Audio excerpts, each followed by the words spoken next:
Continuamos con el segundo video del tema de circuitos de corriente continua. ¿Sí?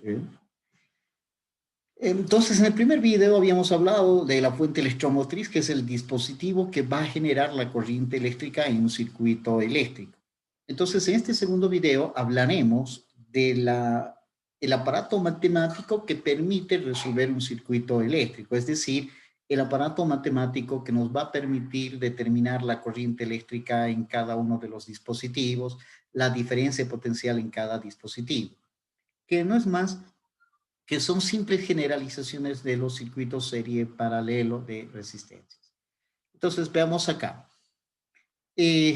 Para hablar de las reglas de Kirchhoff, primero tenemos que decir que estas reglas de Kirchhoff permiten resolver circuitos eléctricos un poco más complejos que serie paralelo. Por ejemplo, este caso, en la cual podemos ver que esta resistencia con esta, por ejemplo, no podríamos decir que están en serie o que esta con esta no están en paralelo, porque por medio hay este otro dispositivo, por acá hay otro dispositivo, de tal manera que eh, tenemos que tener mucho cuidado en ese sentido, de tal manera que estos, por ejemplo, no podemos reducir a serie paralelo, ¿no? Porque hay de por medio esta resistencia frente a este con este para que sean serie, por ejemplo. Y si observamos, ya este circuito no se podría reducir, ¿no? De tal manera que ahí tenemos un primer problema. Segundo, este circuito tiene diferentes puentes electromotrices, por ejemplo. Además, tienen diferentes componentes, resistencias y condensador. No puedo decir que a qué se podría reducir esta resistencia con este condensador en este circuito, ¿no? Entonces, ya tenemos que cambiar la lógica para resolver estos circuitos eléctricos, ¿no? Que también están basados en los teoremas de conservación de la carga eléctrica y la energía, pero expresadas de una manera un poquito diferente, ¿no? Bien. Entonces, cuando tenemos un circuito complejo como esta, en la cual tenemos diferentes dispositivos eléctricos, diferentes fuentes electromotrices, etcétera, entonces acá nosotros vamos a tener estos elementos, los nodos, por ejemplo, que son puntos de convergencia de dos o más ramas. Bueno, arriba de dos ramas. Por ejemplo, este es un nodo, porque en este punto, miren, tenemos una convergencia de una corriente eléctrica por acá otra, por acá. Tenemos tres, entonces forman un nodo. No podría decir que este es un nodo, porque no hay. Arriba de tres forman un nodo. Entonces, este también es un nodo, porque tengo una rama por acá, otra por acá y otra por acá. Este también es un nodo, porque tengo una corriente por aquí, otra corriente por acá y otra corriente por acá.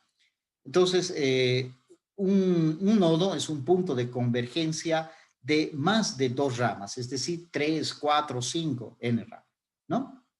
Bien, a eso se le llama un nodo. Entonces, dado este circuito, miren, este es un nodo, otro nodo, otro nodo, otro nodo, ¿no?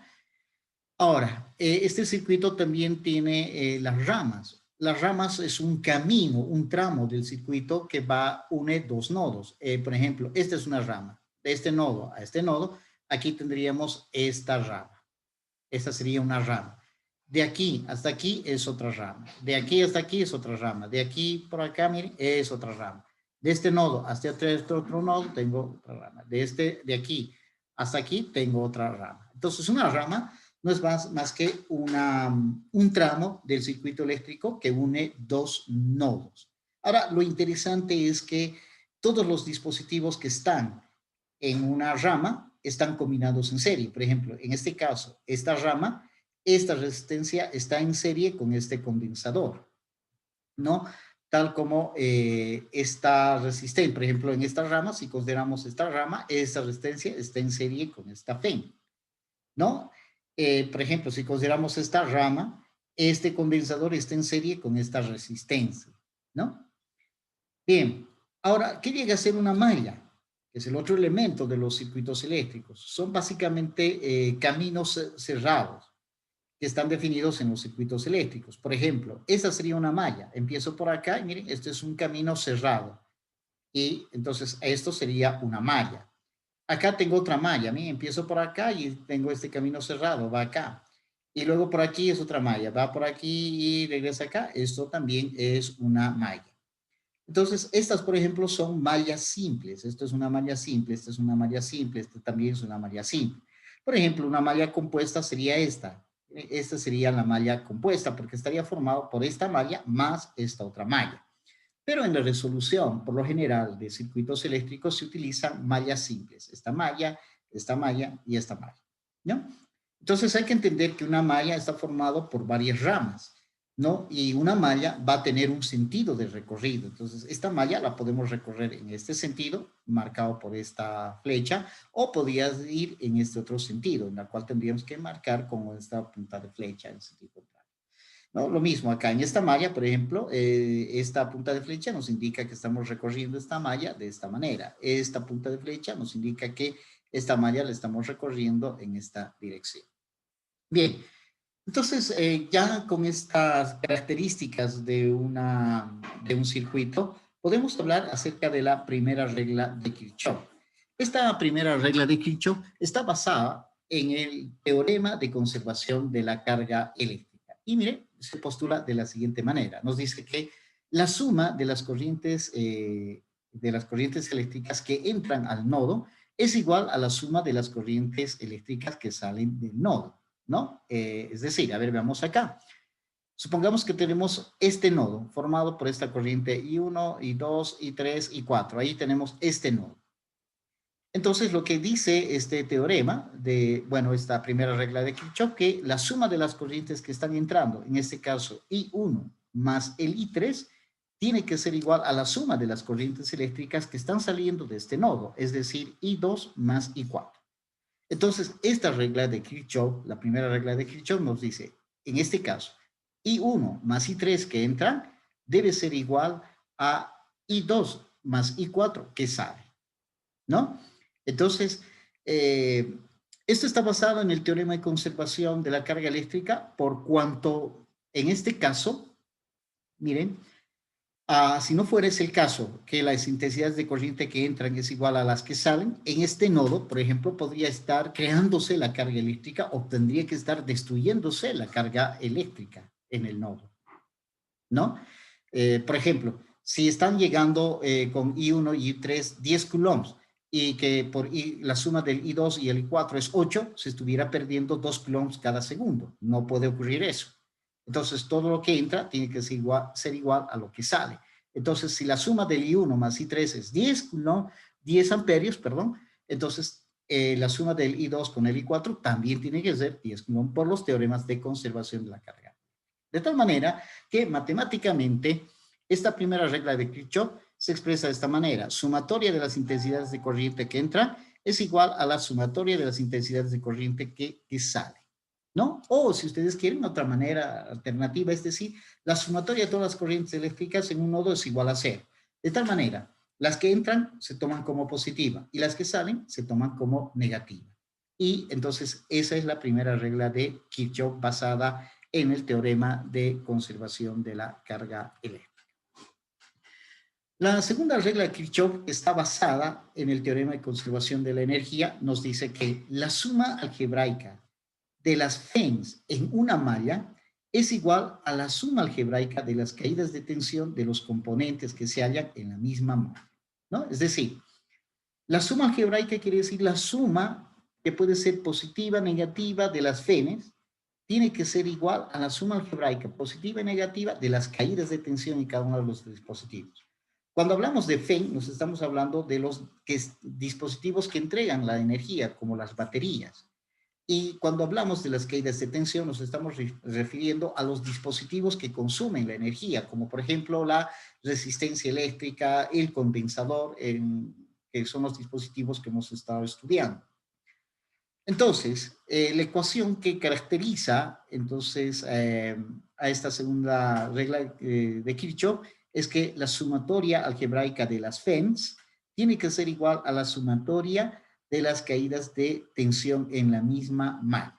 Entonces, esto expresa que la cantidad de energía total que las fuentes electromotrices están entregando a la malla tiene que ser igual a la suma de las energías consumidas por cada uno de los dispositivos en la malla, ¿no? Eso es lo que nos expresa esta ecuación. Y por ese motivo decimos que esta segunda regla de Kirchhoff expresa el teorema de conservación de la energía. Bien, entonces, adicionalmente a esta segunda regla de Kirchhoff, tenemos que tener el criterio para saber cuándo una fuente electromotriz va a ser positiva o negativa, o cuándo una caída de tensión va a ser positiva o negativa. Entonces, veamos acá. Por ejemplo, para el caso de una fuente electromotriz simbolizada de esta manera, para una fuente electromotriz de corriente continua, borne negativo, borne positivo. Entonces, tiene un sentido natural la FEN. O sea, esta FEN va a ir marcada por esta flechita que va del negativo al positivo, de manera muy natural. Ese es el, si quieren entender, el sentido natural de una fuente electromotriz, ¿no? Del negativo al positivo. ¿Por qué motivo? Porque la carga eléctrica, miren, la corriente eléctrica va a ir del positivo afuera, miren, por fuera, hacia el borne negativo y tiene que pasar a este borne positivo y tiene que pasar desde este borne negativo al positivo, de esta manera, para poder establecer la corriente eléctrica. Por eso decimos que este es el sentido natural de esta fuente electromotriz. Bien, entonces la regla es la siguiente. Si el sentido de recorrido a la malla, miren, si nosotros habíamos indicado, si recorremos la malla en este sentido, que coincide con este sentido de la fuente electromotriz, miren, de la FEN, si coincide el sentido de recorrido a la malla con esta dirección de la FEN, entonces acá tenemos una FEN que es positiva, ¿no? En ese caso. Pero si el sentido de recorrido a la malla es tal que se opone al sentido natural de la batería, como es este caso, estoy recorriendo así la malla y encuentro el sentido opuesto, entonces esta FEN la considero negativa, ¿no? Bien, ¿qué quiere decir esto? En este caso, cuando la FEN es positiva, quiere decir que esta batería está entregando energía al circuito. Pero cuando este es el caso, cuando la batería va a tener una FEN negativa, quiere decir que más bien esta batería, esta fuente electromotriz, está consumiendo la energía, por eso se dice que es negativa, ¿no? Bien, ahora lo mismo en el caso de una resistencia, que ocurre lo mismo para el caso de un condensador. En vez de una resistencia, podríamos tener un condensador acá, la situación es la misma. Entonces, esta resistencia va a estar en una rama y en esta rama va a estar establecida una corriente eléctrica. Si la corriente eléctrica, miren, está en este sentido, que coincide con el sentido de recorrido, miren, coincide con el sentido de recorrido a la malla, si yo recorro la malla en este sentido y ese sentido de recorrido a la malla coincide con la dirección de la corriente eléctrica en la rama donde se encuentra la resistencia o el condensador, entonces esa caída de tensión, esa diferencia potencial, ese B, es positiva. Y si el sentido de recorrido a la malla tiene la dirección contraria a la intensidad de corriente establecida en la rama donde se encuentra el dispositivo, la resistencia o el condensador, en contra, entonces esa caída de tensión es negativa. Entonces, utilizando estas reglas de Kirchhoff, se pueden resolver circuitos un poco más complejos. Entonces, ¿cuál sería la estrategia entonces para resolver un circuito eléctrico usando las reglas de Kirchhoff? Entonces, dado un circuito eléctrico de esta manera, lo primero que tienen que identificar son los nodos, estos puntos, ¿no? Hay que identificar cuántos nodos tiene el circuito, 1, 2, 3, 4 nodos en este caso. Una vez que están identificados los nodos, luego se tiene que, cada uno tiene que marcar una dirección de corriente. Entonces, por ejemplo, acá yo puedo decir la corriente eléctrica que vaya en esta rama en este sentido, en esta rama en este sentido, en esta rama en este sentido, en esta rama en este sentido. Entonces, uno elige la dirección de la corriente eléctrica en cada rama. Se identifican los nodos, número uno. Número dos, en cada rama se establece una intensidad de corriente. Se etiqueta la intensidad de corriente y se le da una dirección de recorrido. Y entonces se aplica la ley de nodos a estos puntos. Pero la regla es la siguiente.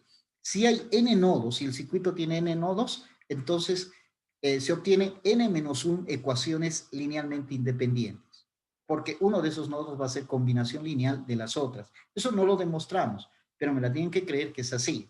En realidad, eso es un poquito hacer más de matemáticas, de resolver un sistema de n ecuaciones.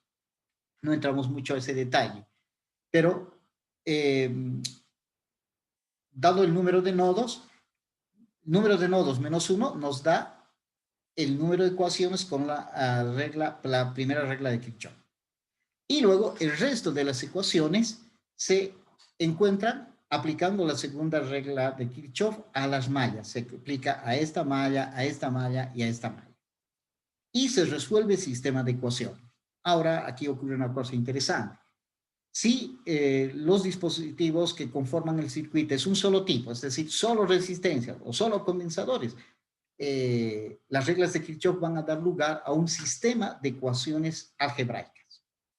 Pero si el circuito está formado por diferentes dispositivos eléctricos, o sea, varias resistencias, varios condensadores, entonces se va a obtener un sistema de ecuaciones diferenciales. Lo bueno que este es un curso básico elemental de electricidad y magnetismo, de tal manera que el sistema de ecuaciones diferenciales que se presentan al nivel de este curso son elementales, no son nada difíciles de resolver. Bien, con esto terminamos este segundo video del tema de circuitos eléctricos de corriente continua. Y ya en el siguiente video ya veremos un ejemplo concreto de un circuito RC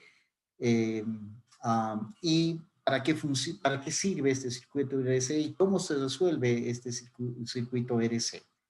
Bien.